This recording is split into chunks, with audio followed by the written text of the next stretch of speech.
42 degrees above normal. But that is not the story. The story is what happens when 70-degree weather arrives in Des Moines on Monday, and the ground is still frozen solid from 3 weeks of Arctic hell.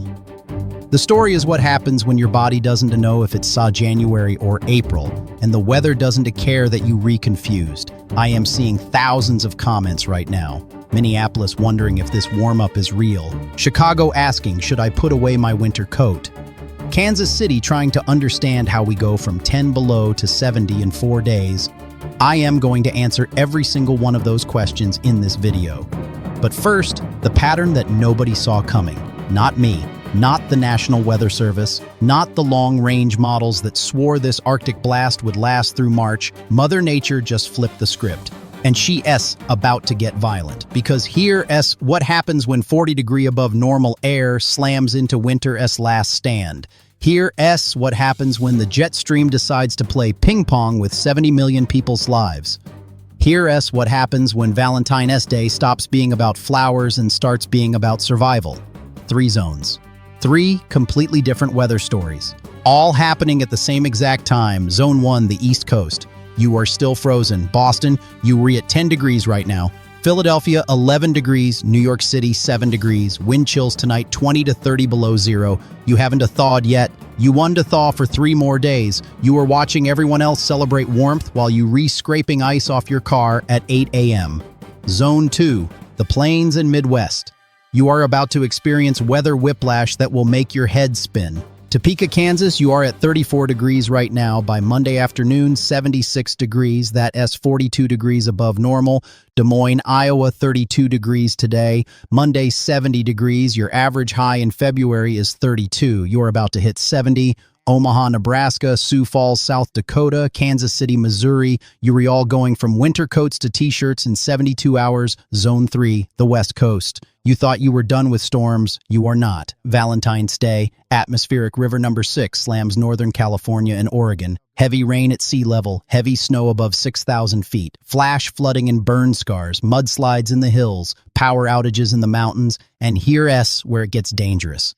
When that warm air from the plains meets the cold air still locked over the East Coast, when those 2 air masses collide somewhere over Kentucky and Tennessee, that when people die, severe weather outbreak, Valentine's Day weekend, tornadoes possible from Texas to Georgia, large hail, damaging winds, flash flooding, and on the backside of that same storm, heavy snow from Kansas to Michigan, 1 storm, 2 completely different threats, both deadly. Before I go any further, I need you to do something for me right now. Comment your city below. Tell me where you're watching from, because the forecast for Topeka is completely different than the forecast for Boston. The forecast for Portland, Oregon has nothing to do with the forecast for Portland, Maine. And I am going to call out 70 cities by name in this video with specific timing for your location, but I need to know you are here. I need to know you are paying attention. Because at minute 23 of this video, I am going to reveal which cities are in the tornado threat zone for Valentine's Day. And if you are in that zone, you need to know now so you can prepare. So comment below right now, your city, your state. Let us build a map of who is watching. Now let me explain why this pattern flip is happening and why it matters more than you think. For 3 weeks, we've been locked in a pattern. Arctic air parked over the eastern United States. The polar vortex split and weakened. Cold air escaped south. We saw record lows from Montana to Florida. Texas got snow. Atlanta got ice. Miami had frost warnings. That pattern is breaking. Not slowly, violently. The jet stream is moving fast. A massive ridge is building over the Rockies and plains. Warm Pacific air is flooding over the mountains. Temperatures are going to surge 20, 30, 40 degrees above normal from Colorado to Minnesota. But the East Coast, you are still locked in the freezer. The cold air is stubborn. It's not leaving without a fight. Boston, you will stay below freezing through Wednesday. New York, same story. Philadelphia, you might hit 40 degrees on Tuesday, but that's it. The real warm-up for you doesn't come until Thursday or Friday, and that creates a battleground. Warm air pushing east, cold air refusing to leave, and when they meet, when they collide, that when the atmosphere gets angry. Let me show you city by city what's coming, and I'm not going to list these alphabetically because weather doesn't follow the alphabet. I am going to organize this by storm track and timing because that's what actually matters. Let S start with the cities experiencing weather whiplaps right now. Topeka, Kansas. You are ground zero for this pattern flip. Right now, Saturday evening, you are at 34 degrees. Tomorrow, Sunday, high of 52. Monday, 76 degrees. Tuesday, 78. That's not a typo. 78 degrees in Topeka, Kansas in February. Your average high is 39. You're going to be 39 degrees above average. This is a 42-degree temperature swing from today to Monday. When the last time you saw 76 degrees in early February? Never. This has never happened. Wednesday, you crash back down to 54 as the cold front arrives. But those 2 days, Monday and Tuesday, you are living in April, Wichita, Kansas. Same story. 36 today, Monday, 74 degrees, Tuesday, 76, then crash to 52 Wednesday. Pack away your winter coat Monday morning, pull it back out Wednesday afternoon, Kansas City, Missouri. 32 today, Monday, 72 degrees. This is going to feel surreal. You've been in the deep freeze for 3 weeks. Single-digit temperatures, below zero wind chills, frozen pipes. And now suddenly you are opening windows and turning off the heat. Your body is going to be confused. Dress in layers even when it is 70 degrees because buildings are still heating and you are going to be sweating indoors. Des Moines, Iowa. This is the one everyone's talking about. 32 degrees today, Monday 70 degrees. Your average high is 32, you are doubling it. This is not just above average, this is historic. When's the last time Des Moines hit 70 in early February? According to the National Weather Service, never in recorded history. This will be a new record if it happens. And right now, every model agrees it is happening. Omaha, Nebraska, same timeline. 34 today, Monday, 68 degrees, Tuesday, 70 degrees, Wednesday, back down to 48. Sioux Falls, South Dakota, you are even more extreme. 30 degrees today, Monday, 66 degrees. You are going from winter coats to shorts in 72 hours. But here's the thing nobody's talking about. Your ground is still frozen solid, 3 feet down ice. So when 70-degree air sits on top of frozen ground, when snow melts and has nowhere to drain, you get flooding. Parking lots become lakes. Roads develop potholes overnight. Be ready for that. Lincoln, Nebraska, Cedar Rapids, Iowa, Waterloo, Iowa, Rochester, Minnesota. You are all in the same boat. Massive warm-up Monday and Tuesday. Then the bottom drops out Wednesday. Now let's talk about the cities that are warming up, but not as dramatically. Minneapolis, Minnesota, you are at 24 degrees right now. Monday, 58 degrees. That's a 34-degree jump. But your average is 24, so you are still 34 above normal. You will feel the warmth. You will celebrate it. But you are not hitting 70 like Des Moines. Milwaukee, Wisconsin, 20 degrees today. Monday, 52 degrees. Madison, Wisconsin, same. Green Bay, you only make it to 48 Monday. You are still feeling the cold more than the warmth. Chicago, Illinois. This is interesting. 23 degrees today. Monday, 56 degrees. But here's your problem. Lake Michigan. The lake is still cold, 32 to 34 degrees water temperature. So when that warm air moves over the cold lake, it cools down. The south side of Chicago might hit 58 Monday. The north side near the lake, 52. 10-degree difference across the city just because of lake influence. St. Louis, Missouri. 31 degrees today, Monday, 68 degrees. You are in the warm sector, you'll feel it big time. But Wednesday, severe weather threat. I'll explain that in detail at minute 23, Indianapolis, Indiana, 22 today, Monday, 54. Louisville, Kentucky, same story. Cincinnati, Ohio, 24 today, 52. Monday, you are warming up but staying below the extreme numbers we are seeing farther west. Now, the city's still stuck in the deep freeze. Boston, Massachusetts. 10 degrees right now, wind chill tonight, 25 below zero. Tomorrow, Sunday, high of 28 degrees.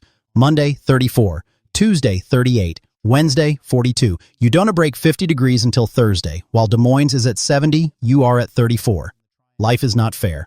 Portland, Maine, 11 degrees right now. Tomorrow, 26. Monday, 32. You stay below freezing for 3 more days. Your warm-up doesn't come until Friday when you finally hit 46 degrees. Burlington, Vermont, 1 degree right now. Wind chill tonight, 28 below zero. This is life-threatening cold. Frostbite in 15 minutes. Tomorrow, 24 degrees. Monday, 30. Tuesday, 36. You are trapped in the icebox until Thursday. Albany, New York, 0 degrees right now. Tomorrow, 26. Monday, 34. Syracuse, same story. Buffalo, you are at 5 degrees with snow squalls overnight. Tomorrow, 28, Monday, 36, New York City, 7 degrees right now. Wind chill tonight, 15 below zero. This is the coldest air you've felt all winter. Tomorrow, 32 degrees. Monday, 40, Tuesday, 46, Wednesday, finally 52. You are a full week behind the Midwest on this warm-up. Philadelphia, 11 degrees, same timeline as New York. 34 tomorrow, 42 Monday, 50 Wednesday. Washington, D.C., 18 degrees tonight, tomorrow 38, Monday 48, Wednesday 56. You warm up faster than the Northeast because you are farther south, but you are still days behind Kansas City, Baltimore, Richmond, Virginia, Norfolk, Virginia. You are all in the same situation. Slow warm-up, nothing dramatic. You will feel warmer by Wednesday, but you are not experiencing the extreme temperature swings the plains are seeing.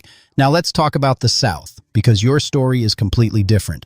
Atlanta, Georgia, 42 degrees today, Monday, 64. You warm up, but it's normal warmth for you. Nothing extreme. But Wednesday night, severe weather threat. Tornadoes possible. I'll give you the details later. Birmingham, Alabama, Montgomery, Alabama, Jackson, Mississippi. You're all warming into the low to mid 60s Monday and Tuesday. Normal for February. But Wednesday, Thursday, that is when your severe weather window opens.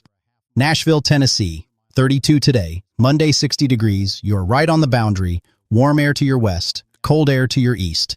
And that boundary is going to set up right over Tennessee Wednesday night. That means severe weather north of Nashville, heavy snow south of Nashville. 1 storm, 2 threats, Memphis, Tennessee. You're in the warm sector, 42 today, 66 Monday.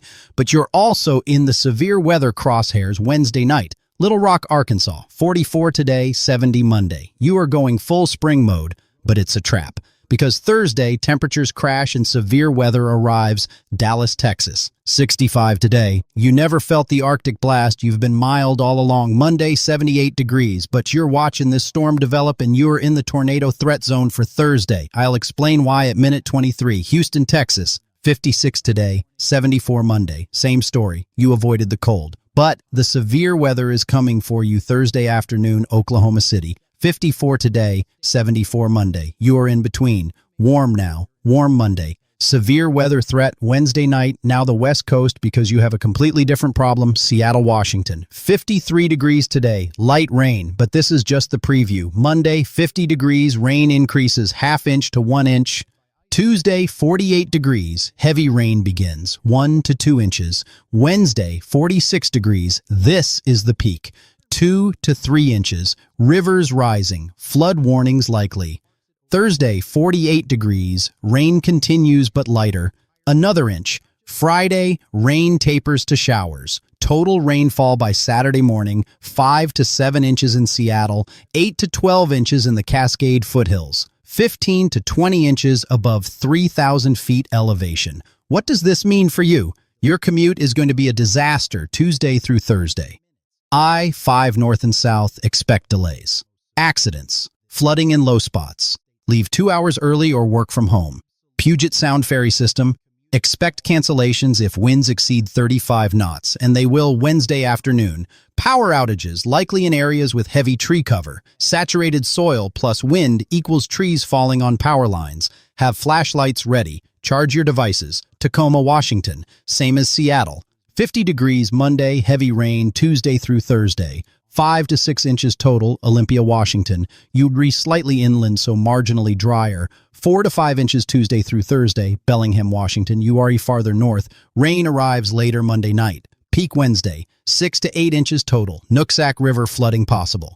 Everett, Marysville, Mount Vernon. All northern Puget Sound cities. 6 to 7 inches. High wind warning Wednesday. Gusts to 50 miles per hour. Portland, Oregon, 51 degrees today. This is calm before the storm. Monday, 50 degrees, light rain begins. Tuesday, 47, rain picks up. Wednesday, 46, heavy rain, 1 to 2 inches. Thursday, 47, continued heavy rain, 1 to 2 inches more. Total by Friday, 6 to 8 inches in Portland Metro, 10 to 15 inches in the Coast Range, 20 to 30 inches in the Cascades above 4,000 feet, Columbia River Gorge. Expect high winds Tuesday night through Thursday. East winds gusting 60 to 80 miles per hour. This creates dangerous driving conditions on Interstate 84. Trucks will blow over. Stay off the gorge highways. Willamette River flooding possible by Friday. Salem, Oregon, Eugene, Oregon. You are in the flood watch area. If you live near the river, move valuables to upper floors. Burn scars from last summer as wildfires. This is the hidden danger. Medford, Oregon, Grants Pass, areas near the Slater Fire and Bootleg Fire burn scars. When rain hits burned areas, soil can absorb it. Flash flooding happens fast. Debris flows are possible. If you live downstream from burn areas, have an evacuation plan ready. Bend, Oregon. You on the dry side of the Cascades. Light rain, Tuesday, dry Wednesday and Thursday. You avoid the worst. Eugene, Oregon. You're in the Willamette Valley. Heavy rain Wednesday and Thursday, 4 to 6 inches. Mackenzie River, Long Tom River, watch for flooding. Corvallis, Oregon. Same as Eugene, 4 to 5 inches. Roseburg, Oregon. You are in the Umpqua Valley, 5 to 7 inches Wednesday and Thursday. Flash flood risk in steep terrain. Coos Bay, Oregon, Brookings, coastal cities. This is where rainfall totals go extreme. 8 to 12 inches Wednesday through Friday. Coastal flooding at high tide Wednesday night. Storm surge plus heavy rain plus king tide equals flooding in low-lying coastal areas, Northern California. This is where it gets serious. Crescent City, California. You are the northernmost coastal city. 10 to 15 inches of rain Wednesday through Friday. Klamath River flooding guaranteed. Smith River flooding guaranteed. Evacuations likely in flood-prone areas along both rivers. Eureka, California, Arcata. Coastal Humboldt County, 8 to 12 inches. Eel River flooding, Mad River flooding. Highway 101 will flood in multiple locations. Plan alternate routes or Dawn T travel, Redding, California. You are inland at the north end of the Sacramento Valley.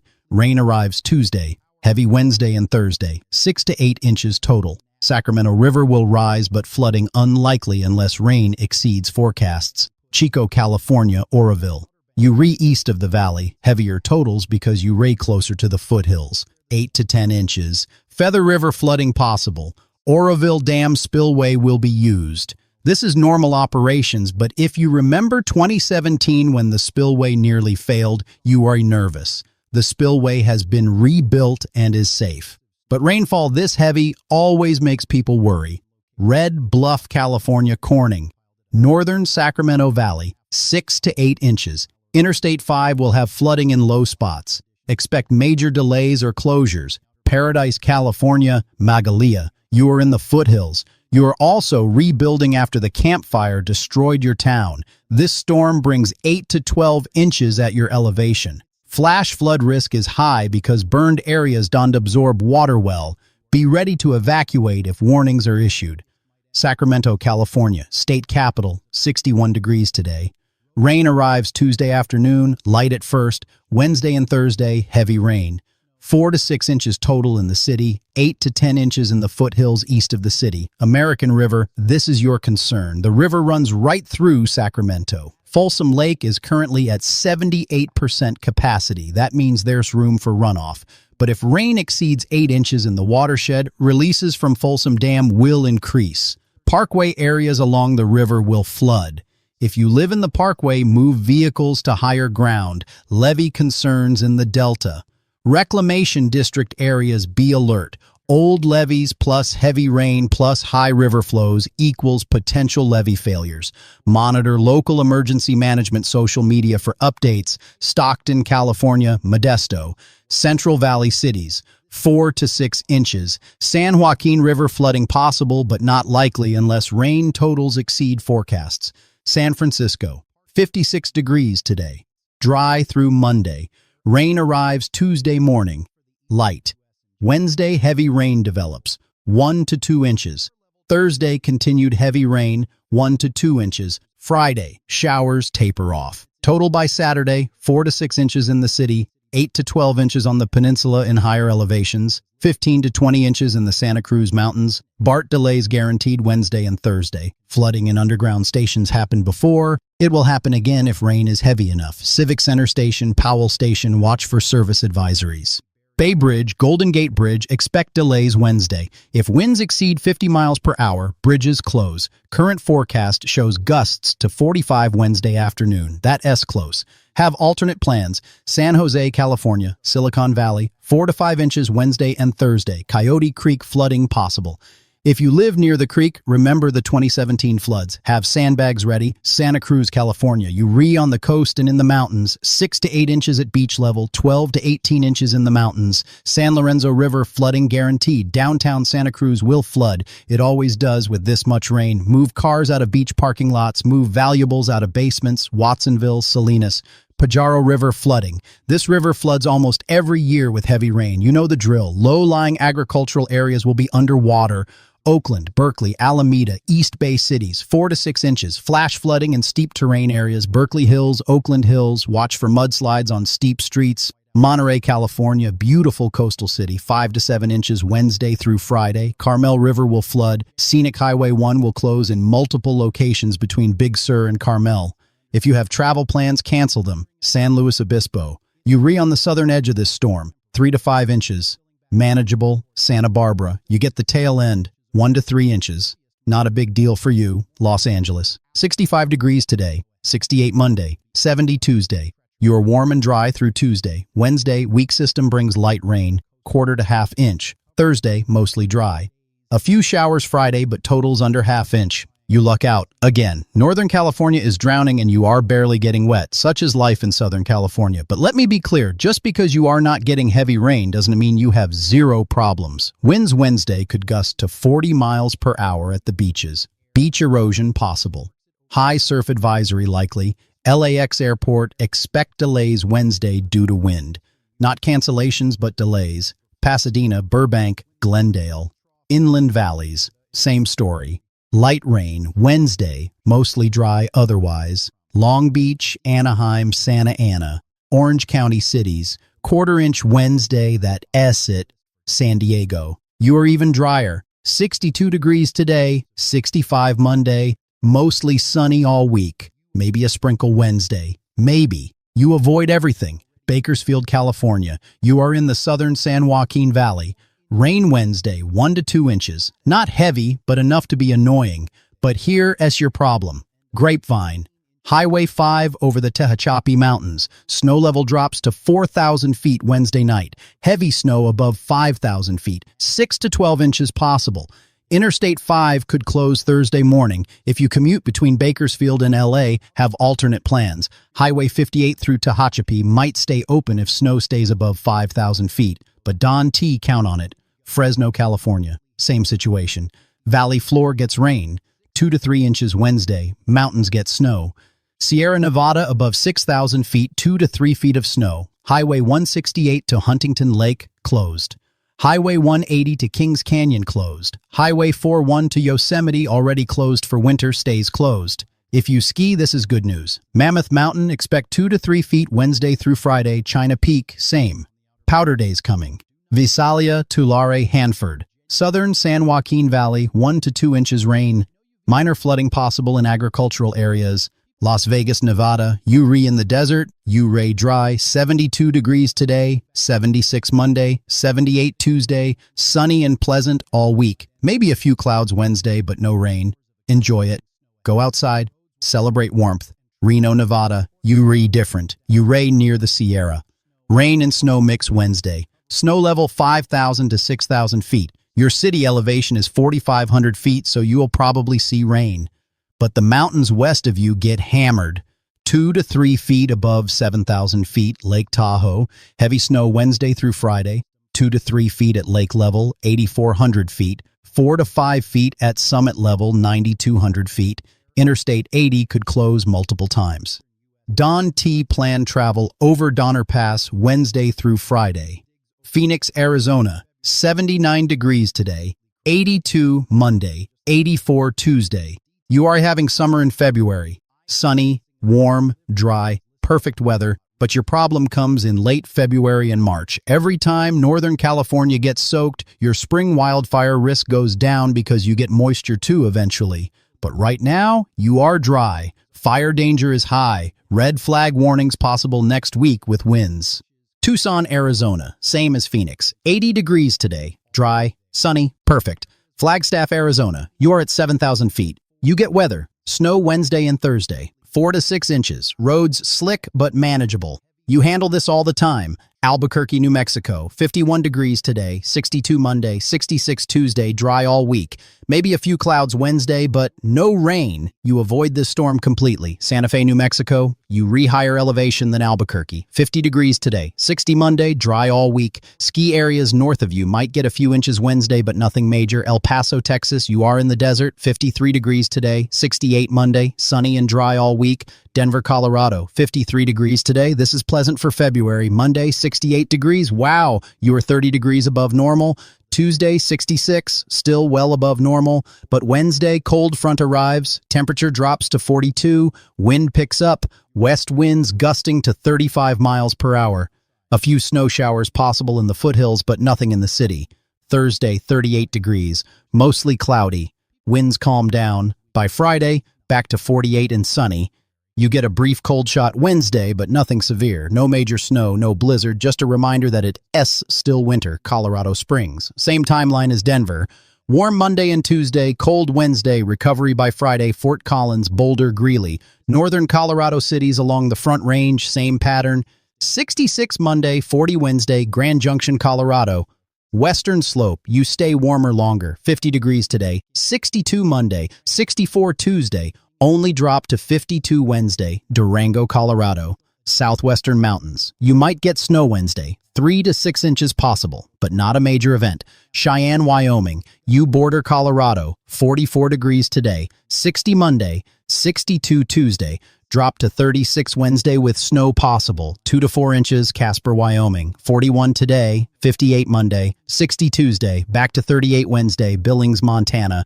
52 today. 66 Monday. This is crazy warm for Montana in February. Tuesday, 64. Wednesday, cold front, back to 44. Great Falls, Montana. 48 today. 62 Monday, 60 Tuesday. Wednesday, 38. Missoula, Montana. You are in the mountains. 39 today. 54 Monday. 52 Tuesday. Wednesday, 36 with snow showers possible. 1 to 3 inches, Boise, Idaho. 49 degrees today. Sunny. Monday, 62, pleasant. Tuesday, 60. Wednesday, rain arrives. Temperature 48. Rain changes to snow Wednesday night at your elevation, but probably 1 T-stick. Mountains northeast of you get 3 to 6 inches. Pocatello, Idaho. You are a higher elevation. Snow Wednesday night more likely. 2 to 4 inches possible. Salt Lake City, Utah. 51 degrees today. Monday, 64. Tuesday, 62. Wednesday, rain develops. 48 degrees. Snow level 6,000 feet. Your city is 4,200 feet, so probably rain. But Wasatch Mountains get snow. Alta, Snowbird, Park City expect 6 to 12 inches Wednesday through Friday. Ogden, Utah. Same as Salt Lake City, Provo, Utah. You farther south. Less moisture. Rain. Wednesday, ½ inch to 1 inch. Mountains east of you get 3 to 6 inches snow. Now let me talk about driving conditions because this is where people make mistakes. If you are in the Midwest or Plains and you are experiencing 70-degree weather Monday and Tuesday, roads seem fine, but they are not. Potholes are everywhere. Frost heaves created uneven pavement. What looks like a normal road has 6-inch deep potholes that appeared overnight. I am seeing reports from Kansas City, Omaha, Des Moines, potholes everywhere. Damaged tires, bent rims, drive slowly, watch the road ahead. Swerve to avoid potholes, but don to swerve into oncoming traffic. If you row on the East Coast and still dealing with ice and snow, roads are terrible. Black ice is everywhere Wednesday morning. Sun comes out Tuesday afternoon, melts the top layer of snow. Wednesday morning, refreezes into solid ice. Intersections, bridges, overpasses, all ice rinks. Leave extra time. Drive slow. Don T tailgate. If you start to slide, Don T brake hard. Steer gently in the direction you want to go. If you on the West Coast dealing with heavy rain, roads are flooding. Standing water hides potholes. You can see how deep water is. Never drive through standing water. Turn around, Don T drown applies to flooding rain, not just hurricanes. Hydroplaning is real. If your tires are worn, if you are driving too fast, if water is deep enough, your tires lose contact with the road. You are floating. You have zero control. Slow down in heavy rain. Now let me address air travel. Wednesday through Friday is going to be a disaster for flying. If you have flights scheduled Wednesday departing from or arriving in Dallas, Oklahoma City, Kansas City, Chicago, expect delays and cancellations. Severe weather grounds flights. Airlines will waive change fees, but you have to call and rebook. If you reflying through Denver Wednesday, delays likely due to wind. If you reflying through San Francisco, Seattle, Portland Wednesday or Thursday, delays and cancellations guaranteed. Low clouds, heavy rain, wind, visibility issues. BART delays mean people miss flights, which creates more problems. If you are flying Southwest Airlines, American Airlines, United Airlines, they all post travel advisories on their websites. Check before you leave for the airport. My advice, if you can postpone travel until Friday or Saturday, do it. If you can postpone, leave home 4 hours early for your flight. Bring snacks, bring chargers, bring patience. Now let me tell you about scenarios people haven't thought about. Scenario 1. You live in Des Moines. It is 70 degrees Monday. You open all your windows to air out the house. You turn off your heat. Tuesday afternoon, cold front approaches. Temperature drops 30 degrees in 6 hours. You are at work. You forgot to close windows. You forgot to turn heat back on. You come home to a 50-degree house and frozen pipes. Solution. If you are opening windows Monday because of warm weather, set a phone reminder to close them before the cold front arrives Tuesday evening. Keep heat on low even if it's a warm out. Don T. Turn the furnace completely off. Scenario 2. You live in Oklahoma City. You are excited about 74-degree weather Monday and Tuesday. You decide to take your kids to the park Tuesday evening. Nice family time. You've been cooped up indoors for weeks. Wednesday night, tornado warning. You are not ready. You haven't checked your weather radio batteries in 2 years. You don't have a plan for where to go. Your kids don't know what to do. Solution. Use the warm days Monday and Tuesday to prepare for Wednesday. Check your weather radio. Replace batteries. Download weather apps on your phone. Talk to your kids about the plan. Show them where the safe room is. Practice the drill. Turn tornado prep into a family activity Monday when it's nice out. Scenario 3. You elderly and you live alone in Topeka. Your heat has been running constantly for 3 weeks, keeping your house warm during the Arctic blast. Your heating bill is going to be $300 or more. Monday it is 76 degrees. You turn off your heat. You open windows. You trying to save money. Wednesday, cold air returns. You turn heat back on, but your furnace doesn't work. It ran so hard for 3 weeks that something broke. Now it's 34 degrees outside and your heat is broken. You're too proud to ask for help. You put on extra layers. You use your oven for heat. Carbon monoxide builds up. You pass out. This happens every winter. Elderly people die this way. Solution. If you over 65 and you live alone, call someone Monday during the warm weather. Tell them to check on you Thursday after the cold returns. If you're a younger person reading this, check on your elderly neighbors Thursday. Knock on their door. Make sure their heat is working. Make sure they okay. Scenario 4. You are a parent with young kids in Kansas City. School is open Monday and Tuesday despite the warm weather. Thursday, school closes due to severe weather threat. You have to work. You can define childcare. You make a bad decision. You leave your 8-year-old home alone, just for a few hours. You'll be home by 3 p.m. Tornado warning comes at 1 p.m. Your child is home alone, terrified, doesn't know what to do, hides in a closet instead of going to the basement. Solution, plan now for Thursday. Call your employer Monday. Explain that severe weather is forecast Thursday and schools might close. Ask if you can work from home Thursday. If you can work from home, find backup childcare now.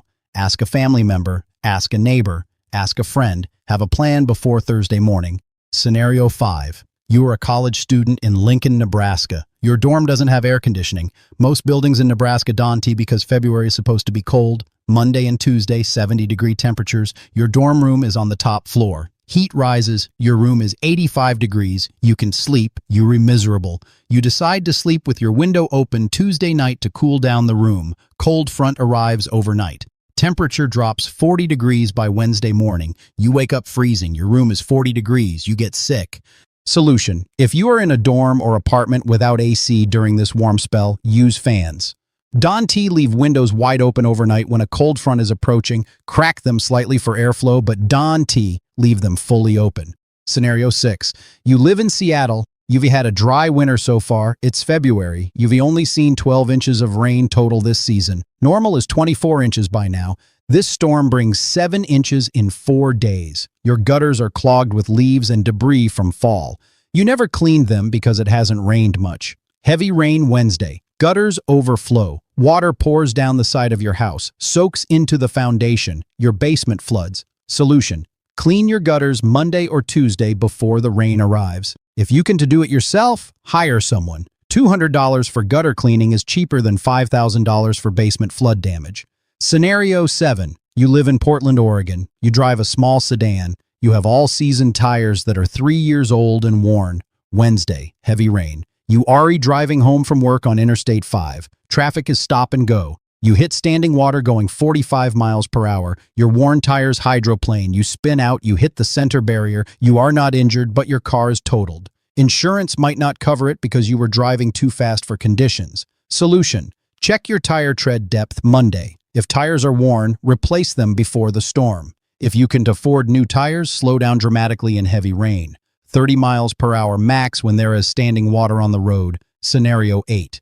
You are a truck driver hauling freight on Interstate 80 through the Sierra Nevada Wednesday night.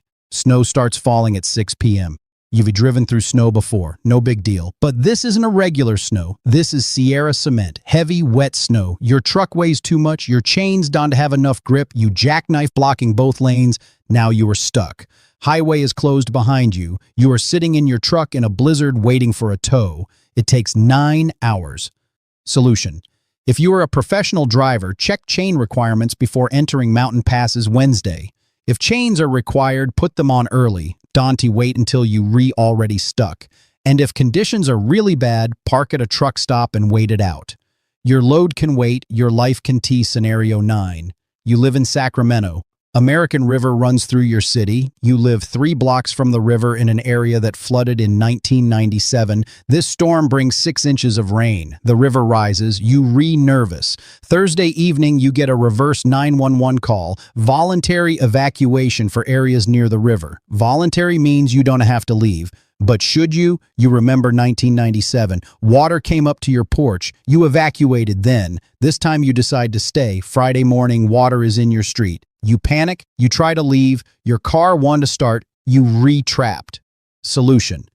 If you live in a flood-prone area and you get a voluntary evacuation notice, leave. Voluntary means we think you should go, but we were not forcing you.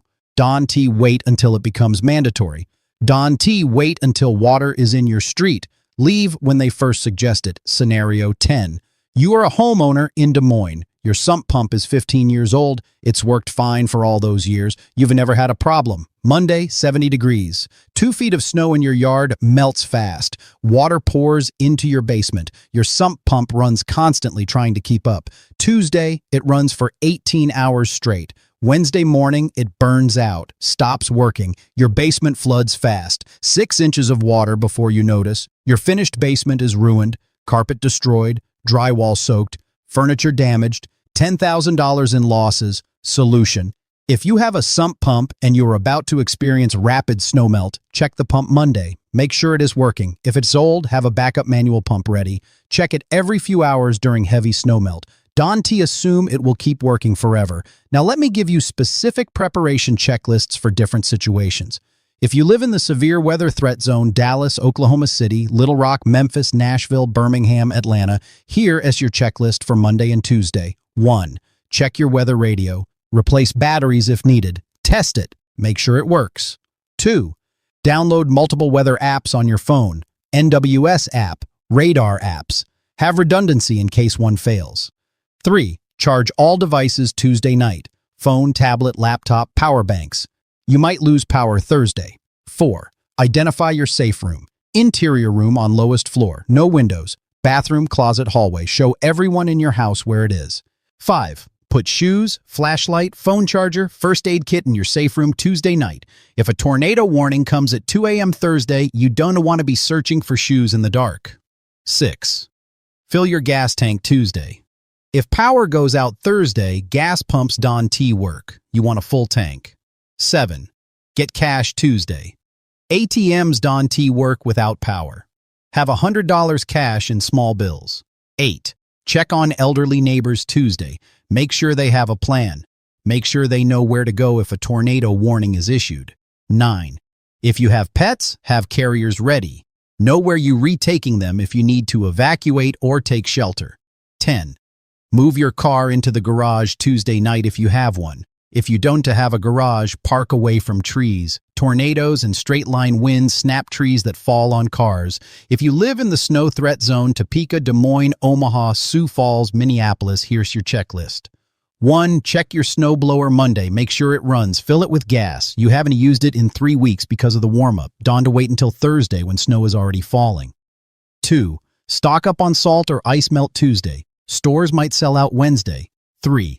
Bring in firewood Tuesday if you use a fireplace. You don't want to be carrying wood in a blizzard Thursday. 4. Check flashlight batteries. Check your emergency kit. Make sure you re-ready for potential power outages. 5. Fill prescriptions Tuesday. Don't wait until Friday when roads are bad. 6. Grocery shop Monday or Tuesday. Stock up on easy meals. Bread, peanut butter, canned soup. Nothing fancy. Just stuff you can eat if you lose power. 7. Charge devices Tuesday night. Same as severe weather areas. 8. If you have a generator, test it Monday. Make sure it runs. Have enough fuel. 9. Move snow shovels from the garage to the front porch Tuesday. Easy access when you need them Thursday. 10. Park cars in the driveway Tuesday night, not on the street. Plows bury cars parked on streets. If you live on the West Coast in the heavy rain zone, Seattle, Portland, Sacramento, San Francisco, here's your checklist. 1. Clean gutters. Monday. This is the most important thing you can do. Clogged gutters cause most home damage in rainstorms. 2. Check sump pumps Monday if you have one. Make sure it works. 3. Move valuables out of basements Monday, just in case. 4. Trim tree branches near your house. Monday. Saturated soil plus wind equals falling trees. Get rid of dead branches before they fall on your roof. 5. Check your roof Monday. If you have loose shingles, fix them now before wind rips them off. 6. Stock up on sandbags Tuesday if you live in a flood-prone area. 7. Fill gas tanks Tuesday, same reason as everywhere else. 8. Charge devices Tuesday. You might lose power Wednesday or Thursday. 9. Download offline maps on your phone Tuesday. If you need to navigate to higher ground and cell service is down, offline maps still work. 10. Have an evacuation plan ready Tuesday. Know your route to higher ground. Know where you're going. Don't wait until water is rising to figure it out. Now let me talk about what happens after the Valentine's Day storm passes, because the aftermath is when people let their guard down. Friday, February 14th, the storm moves off the East Coast. Severe weather ends. Snow stops falling. Skies clear, but temperatures crash. Hard. If you in Topeka and you hit 78 degrees Tuesday, you are at 28 degrees Friday. 50-degree temperature drop in 3 days. Everything that melted on Monday and Tuesday refreezes Friday. Roads that were slushy Thursday are solid ice Friday morning. This is when accidents happen. People think the storm is over. They drive normal speeds. They hit ice. They crash. Friday morning, drive like it's the first snow of the season. Slow, careful, triple your following distance. If you in the severe weather zone and you had tornadoes, Thursday, Friday is assessment day. Check your property, check your neighbors, look for damage. Downed power lines, broken gas lines, leaking water pipes. Don't touch downed power lines. Call the power company. Even if a line looks dead, it might not be.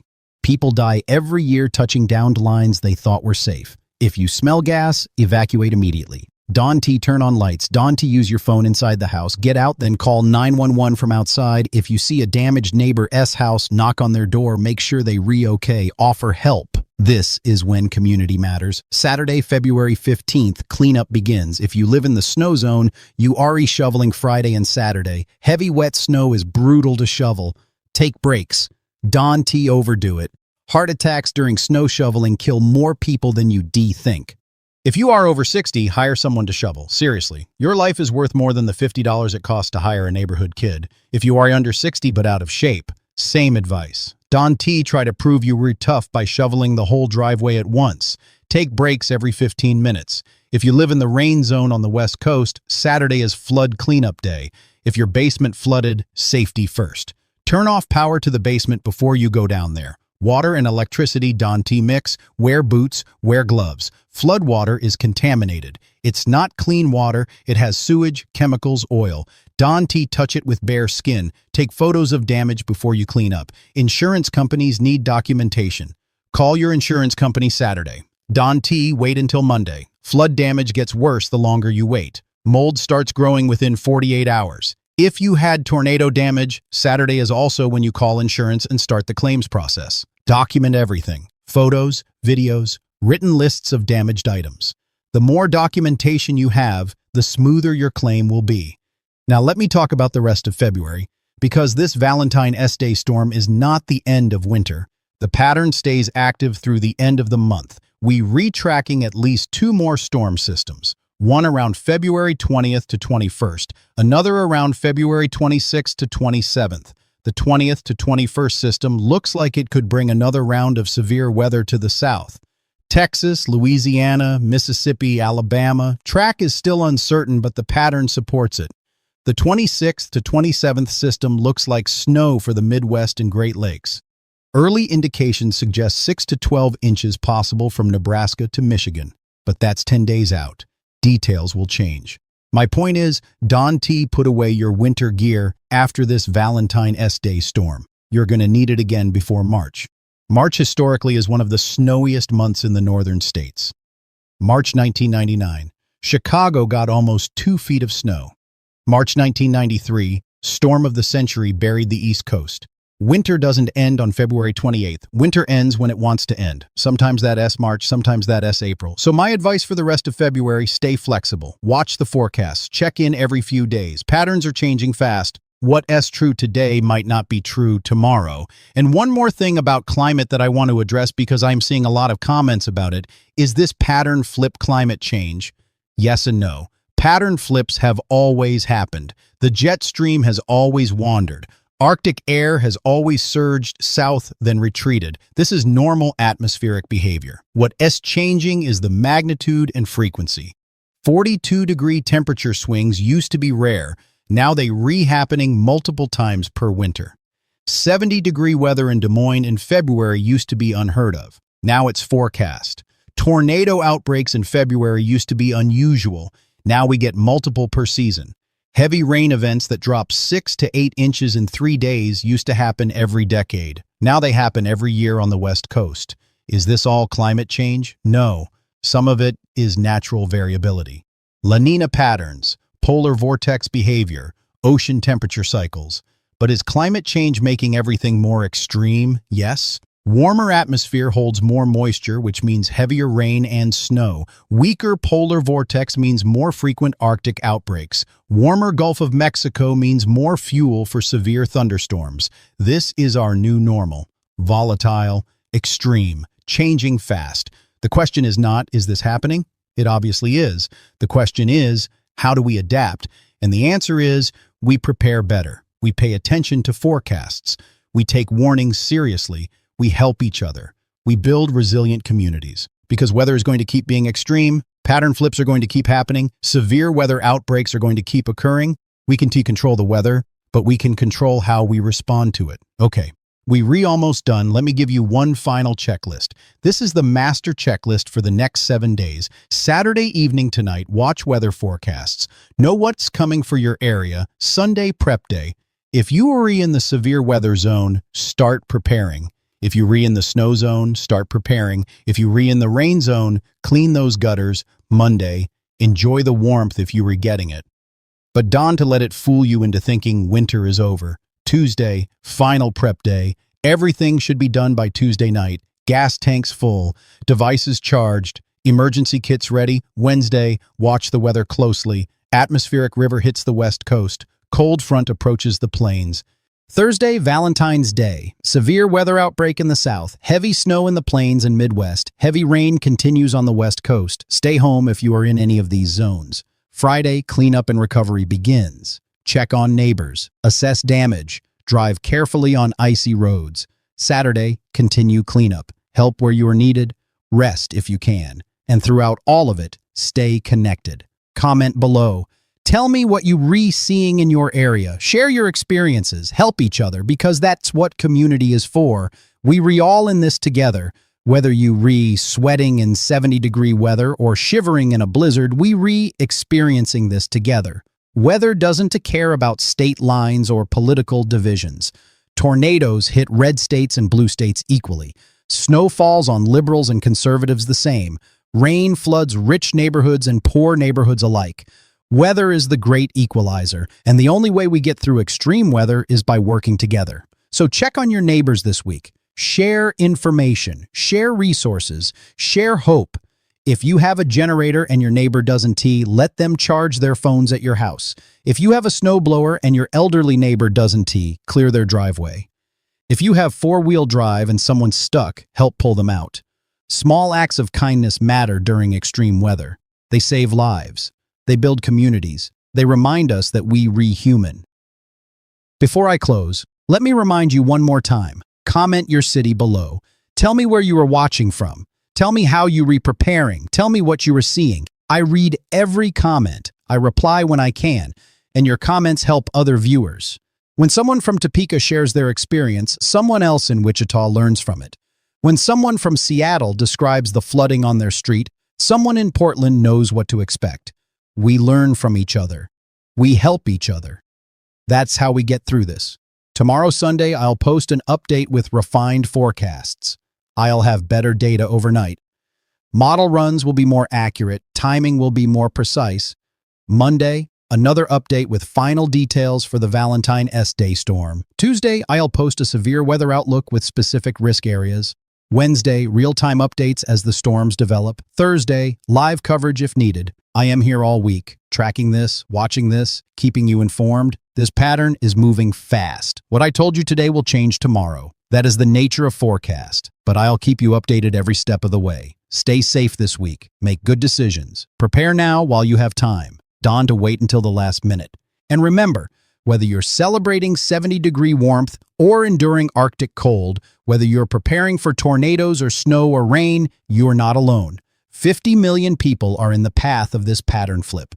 50 million people experiencing the same weather chaos you are. 50 million people making the same decisions you are making. We are all in this together, and together we'll get through it. Thank you for watching. Thank you for being part of this community. Thank you for caring enough to prepare. Comment below. Share this video with someone who needs to see it. And I'll see you in tomorrow's update. Stay safe, stay informed, and stay connected. Now let me tell you what happens next, because this is where people make fatal mistakes. We have a brief window. Monday and Tuesday, 70-degree temperatures in the plains, mild weather in the south. Everyone relaxes. Everyone thinks winter is over. Everyone puts away their winter coats and starts planning outdoor activities for the weekend. Bad idea. Wednesday, the pattern shifts again. A massive storm system develops over the southern plains. This is the Valentine Day storm I mentioned earlier, and it's going to be significant. Here's the setup. Warm, moist air from the Gulf of Mexico surges north into Oklahoma, Kansas, Missouri. At the same time, a strong jet stream digs south out of Canada, bringing cold air behind it. These two air masses collide Wednesday night into Thursday, south and east of the collision zone. Severe weather. Tornadoes, large hail, damaging winds, flash flooding. North and west of the collision zone, heavy snow, blizzard conditions possible. The cities at highest risk for severe weather. Thursday, I am listing them now so you can prepare. This is based on the latest model runs as of Saturday evening. This could change. Check back tomorrow for updates. Dallas, Texas. Tornado threat Thursday afternoon and evening. This is a significant threat. Historic outbreak possible. Fort Worth. Same as Dallas, Oklahoma City. Wednesday night into Thursday morning. Nocturnal tornado threat. These are the most dangerous because people are sleeping. Tulsa, Oklahoma. Same timeline as Oklahoma City. Wichita, Kansas, Wednesday night, tornadoes possible, but tornado threat is lower than Oklahoma. Your bigger concern is large hail, Kansas City, Missouri. Thursday morning, tornadoes possible along the cold front as it moves through Springfield, Missouri. Wednesday night, tornado risk moderate, Little Rock, Arkansas. Thursday morning, tornadoes likely, Memphis, Tennessee. Thursday afternoon, long track tornadoes possible, Nashville, Tennessee. Thursday evening, tornado risk as the line moves east, Birmingham, Alabama. Thursday night, tornadoes possible, Huntsville, Alabama. Thursday evening into night, Atlanta, Georgia. Friday early morning, tornado threat as the system moves east, Shreveport, Louisiana. Wednesday night, tornadoes likely, Jackson, Mississippi. Thursday morning into afternoon, significant tornado outbreak possible, Montgomery, Alabama. Thursday evening, Mobile, Alabama. Thursday night into Friday morning, New Orleans, Louisiana. Thursday night, tornado threat and flash flooding, Baton Rouge, Louisiana. Same as New Orleans, Houston, Texas. Thursday afternoon and evening, this is a major threat. Tornadoes and flash flooding, both possible. The cities at highest risk for heavy snow Thursday into Friday, Topeka, Kansas. After hitting 78 Tuesday, you crash to 34 Wednesday, then heavy snow Thursday, 6 to 10 inches possible. Des Moines, Iowa. Same story. 70, Monday, heavy snow Thursday. 8 to 12 inches possible. Omaha, Nebraska. 6 to 8 inches Thursday. Sioux Falls, South Dakota. 8 to 12 inches. Blizzard conditions possible with winds gusting to 45 miles per hour. Minneapolis, Minnesota. 4 to 6 inches Thursday night. Milwaukee, Wisconsin. 3 to 5 inches Friday morning. Chicago, Illinois. This is tricky. You might get all snow 4 to 8 inches, or you might get a mix of snow and rain if the track shifts slightly south. Check back Monday for updates when we have better data. Kansas City, Missouri. You're right on the line. North of Kansas City, heavy snow. South of Kansas City, severe weather. If the track shifts 50 miles, your forecast changes completely. St. Louis, Missouri. Same as Kansas City. You could get 3 to 6 inches of snow, or you could get tornadoes. We'll know more Monday. Now let me address the comments I am seeing over and over. Is this climate change? Partly. Extreme temperature swings are becoming more common. Arctic air masses are weaker and more mobile. Jet stream patterns are more erratic. Is this only climate change? No. We've always had pattern flips. The Midwest has always experienced temperature swings. What's different now is the magnitude and frequency.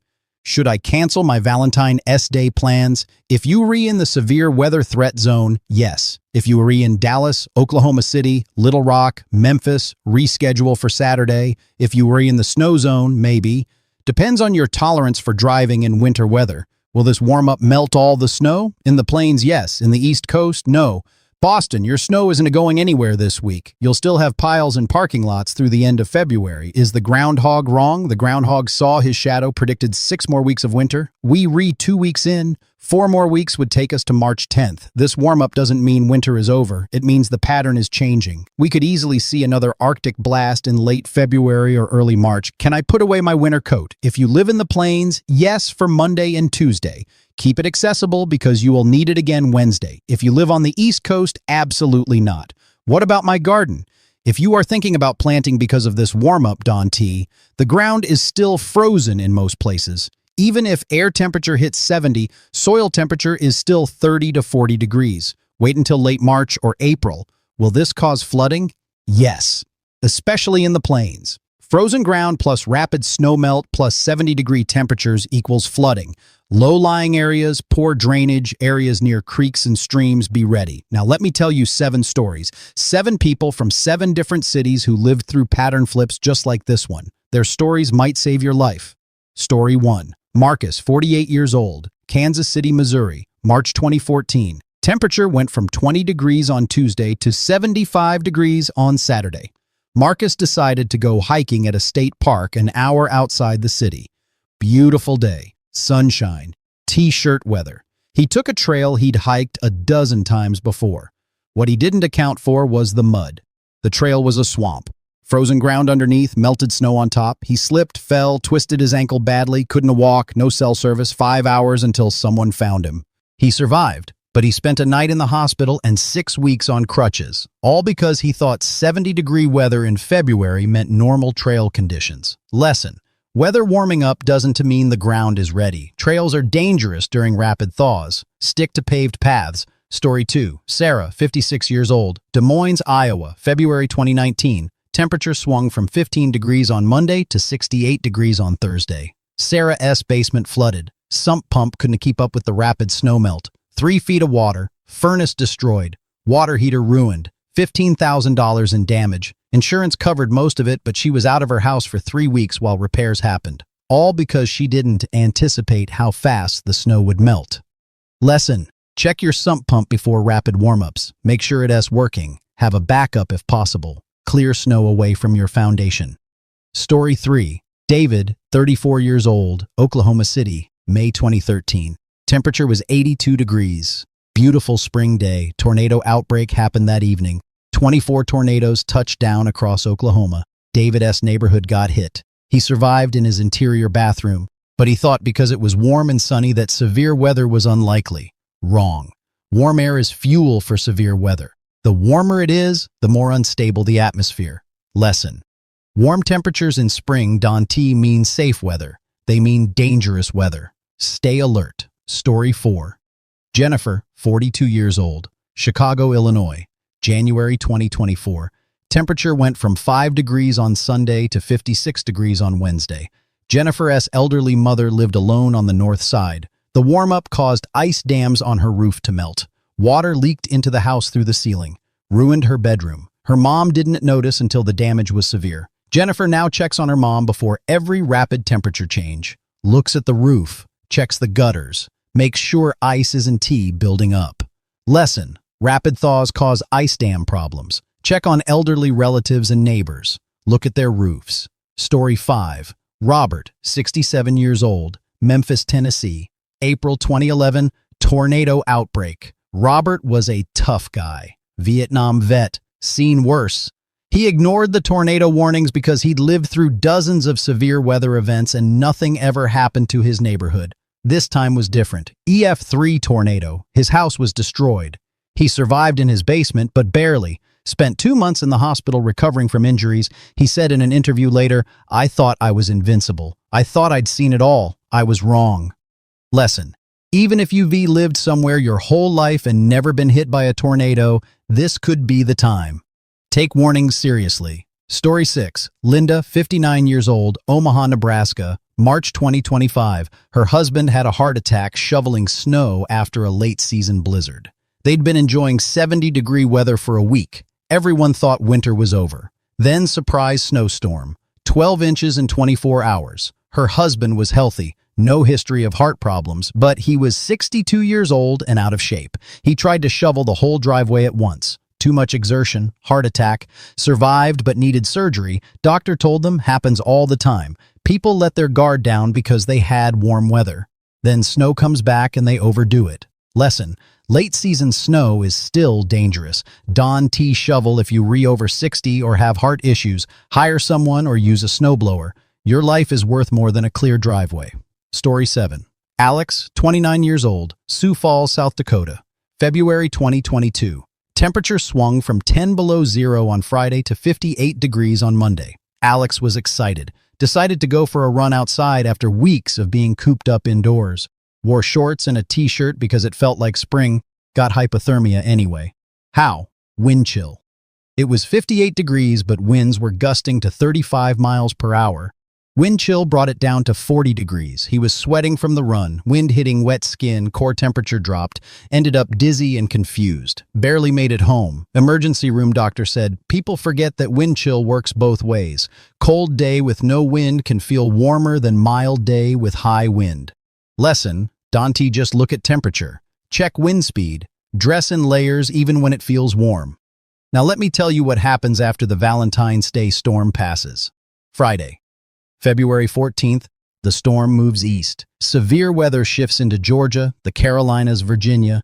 Tornado threat continues, flash flooding continues, snow on the backside continues in the Great Lakes and Ohio Valley. Saturday, February 15th, the storm is off the coast. Cold air rushes back in behind it. Temperatures crash again. Topeka, you go from 78 Tuesday to 34 Wednesday to 28 Saturday. Chicago, you drop from 56 Monday to 32 Saturday. But this time, the cold doesn't last as long. By the following Wednesday, February 19th, we start warming again. Not as extreme as this week, but warmer nonetheless. The pattern for the rest of February looks active. Multiple storm systems, temperature swings every few days, severe weather possible in the south, snow possible in the north, nothing locked in place, everything in motion. This is the new normal. Volatile, unpredictable, changing fast. So here's my advice for the next 7 days. Monday and Tuesday, enjoy the warmth if you're in the plains or Midwest. Open your windows, air out your house, take a walk, get some sun, but don't put away your winter gear. Keep it accessible. Wednesday, watch the weather closely if you are in the severe weather threat zone. Have a plan, know where your safe room is, charge your phone, have flashlights and batteries ready. Thursday, if you are in the tornado risk area, stay home, cancel plans. It's not worth it. If you are in the snow risk area, same advice. Stay off the roads. Friday and Saturday, assess damage. Check on neighbors. help where you can, and through all of it, stay flexible, because the only constant in this pattern is change. Before I close, let me address one more thing I am seeing in comments. A lot of you are asking, when will winter end? When can we plant? When can we put away the snowblower? Answer, not yet. We are in mid-February. Even in normal years, we get snow in March. Chicago's biggest snowstorm ever was in March 1999. The blizzard of 78 in Boston was in February. The storm of the century in 1993 was March. Winter isn't over just because we get a few warm days. Winter doesn't officially end until the spring equinox March 20th, and even then we can get snow in April in the northern states. So here's the rule.